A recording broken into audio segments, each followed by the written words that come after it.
ফালাক দেখতে তো হুবহু ফালাকের মতন, তো ফালাক তো এমন না, যমজ বোন মনে হয়।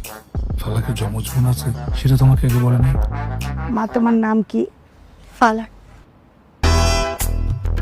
ওরে শালা, দোষ তুই বিয়ে না করে অভিনয় কর, খুব ভালো করতে পারবি।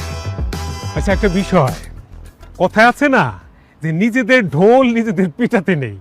এখন বিষয় হচ্ছে, যেহেতু আমাদের মামনির সম্বন্ধে আপনাদের কোনো ধারণাই নেই, তা একটু বলতে হয়। আমাদের মেয়ে মার্শাল্লাহ লাখে নয় কোটিতে একটা এই যুগে জন্ম নিয়েছে, অথচ এই যুগের আর 10 জন মেয়েদের মতো নয়। এরপর ধরেন সাংসারিক টুকিটাকি সব কাজে পারদর্শী। মিষ্টিগুলো কি উনি বানাইছে?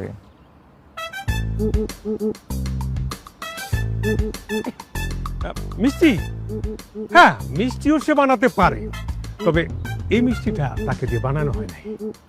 ও, এরপরে আসি আসল কথায়।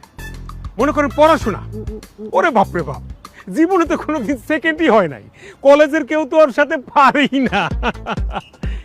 ম্যানার্সের কথা যদি বলতে যাই, এক কথায় বলতে গেলে নম্র, ভদ্র, বিনয়ী, লক্ষ্মী মামুনি আমার।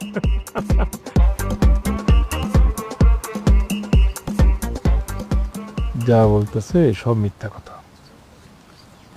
তুই কেমনে বুঝছস? চেহারা দেখ, এই চেহারা জীবনে সত্যি কথা বলছে বলে মনে হয় না। তুই চেহারা বিশেষজ্ঞ হইস না। এরকম প্রত্যেকটা মেয়েদের ফ্যামিলির মধ্যে একটা করে এরকম লোক থাকে। মেয়েদের যখন দেখতে আসে তখন মেয়েদের ব্যাপারে বারে বারে কথা বলা ছাড়া আর কোনো কিছু না। ভাই সাহেব, জি জি, মেয়ে আমাদের খুবই পছন্দ হয়েছে। আলহামদুলিল্লাহ আলহামদুলিল্লাহ। আপনি যদি অনুমতি করেন তাহলে আমরা আংটি পরাইতে চাই। নিশ্চয়ই নিশ্চয়ই, পড়িয়ে দেন। এই আংটিটা বের করো, পড়ো।